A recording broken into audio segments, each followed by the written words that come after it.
Radio France Internationale, ravi de vous retrouver pour une nouvelle édition du journal en français facile. RFI à Paris, il est 17h. Le journal en français facile. Adrien Delgrange.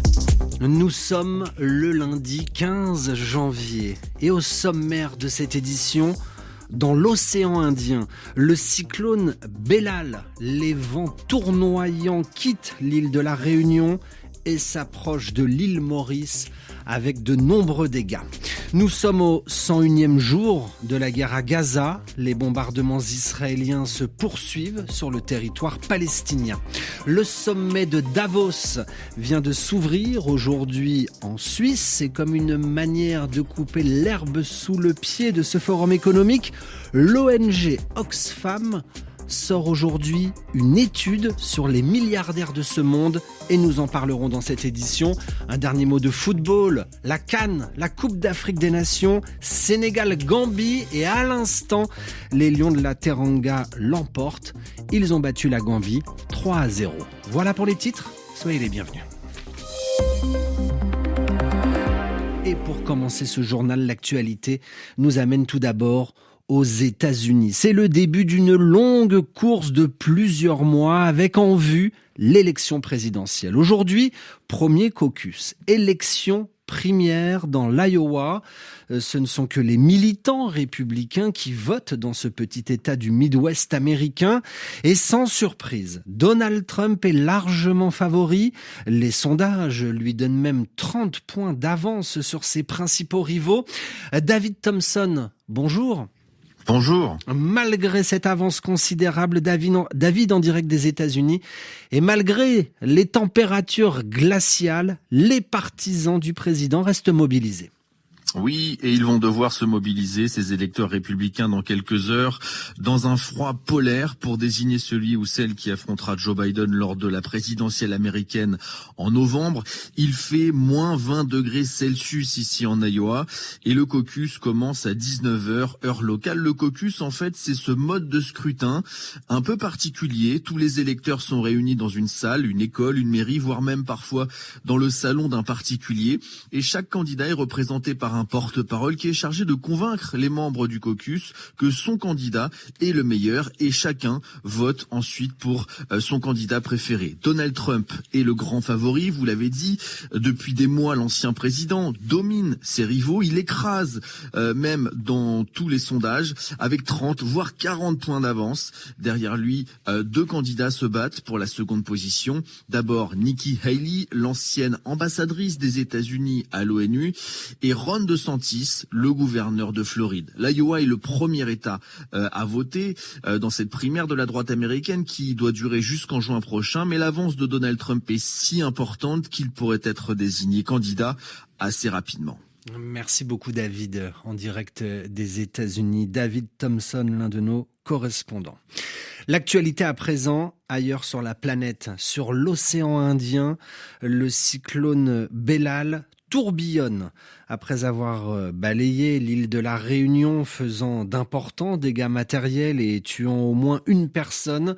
L'île voisine de la Réunion, l'île Maurice, rencontre aussi les conséquences du cyclone. Voitures emportées par les eaux, bâtiments inondés et fronts de mer submergés par les vagues. RFI à Paris, 17h04, les conséquences de cette guerre entre Israël et le Hamas. Au large du Yémen, en mer Rouge, un navire a été touché cet après-midi par un missile, d'après l'agence de sécurité maritime britannique. L'incident s'est produit au sud-est de la ville d'Aden. Aucune information sur l'appartenance du navire n'a été communiquée. Les rebelles houthis n'ont pas revendiqué cette attaque. Cet attentat aujourd'hui en Israël, dans la ville de Ranana, dans le centre du pays. Une voiture fonce sur des passants, une femme est tuée, au moins 17 autres personnes ont été blessées, annoncent les services de secours et de police. Les deux hommes dans la voiture, l'un au volant et le passager, probablement des Palestiniens, ont été arrêtés par la police israélienne. Depuis le début de la guerre, le 7 octobre, plus de 24 100 personnes sont mortes dans la bande de Gaza, selon un dernier bilan communiqué aujourd'hui par le ministère de la Santé du Hamas. 24 100 personnes tuées lors de bombardements ou d'opérations militaires israéliennes au sol. Les bombardements, aujourd'hui encore, se poursuivent sur la bande de Gaza. Et la situation demeure très difficile pour les civils, ces hommes, femmes, enfants, celles et ceux qui n'ont rien à voir avec la guerre. Laura Lego, Guilhem Delteil pour RFI ont pu joindre l'une des rares habitantes restées dans le nord de la bande de Gaza. Je suis désolée pour le retard, mais les connexions est très mauvaises. Il a fallu 2 semaines pour recueillir par bribes le témoignage de cette femme. À Gaza, les connexions sont régulièrement coupées, plus encore dans la moitié nord où ne reste plus qu'environ 10% de la population, assure-t-elle. Cette femme vit actuellement dans un centre accueillant d'autres déplacés.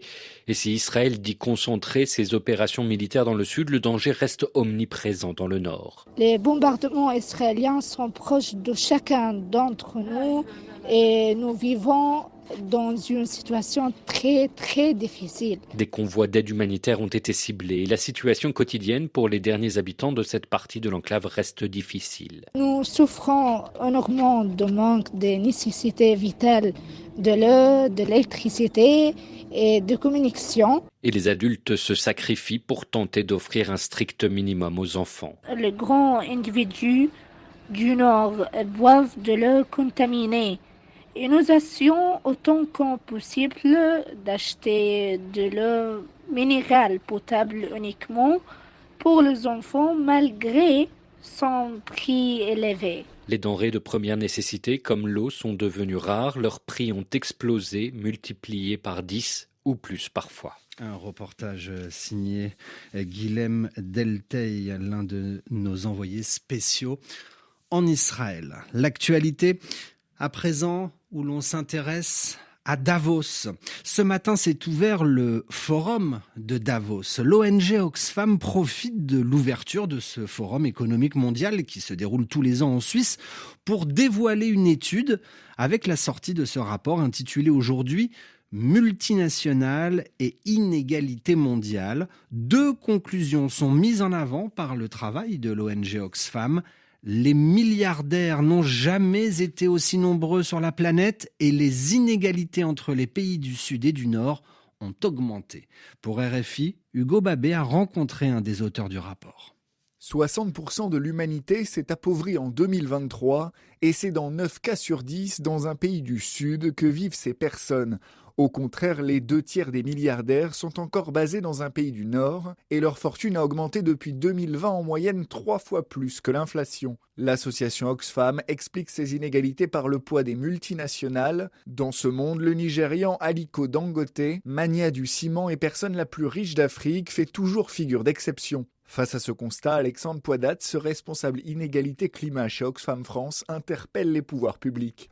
On appelle un retour de l'État protecteur et régulateur et on appelle à réguler ces multinationales et à mettre en place une fiscalité plus juste. Encadrement des bénéfices des actionnaires, ISF climatique, conditionnement des aides publiques, Oxfam veut porter ses propositions à l'international et il bénéficie de premiers résultats.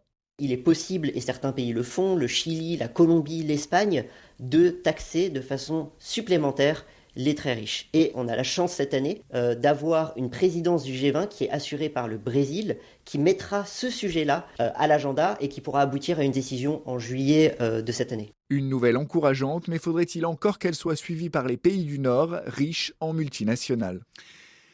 Dans quelques instants, Radio Foot International, l'occasion pour moi de vous parler de la Coupe d'Afrique des Nations. Avant de vous donner le résultat du jour, écran noir, la retransmission télévisée du premier match de la poule C de la CAN entre le Sénégal et la Gambie a été coupée sur tous les canaux de diffusion pendant une quinzaine de minutes.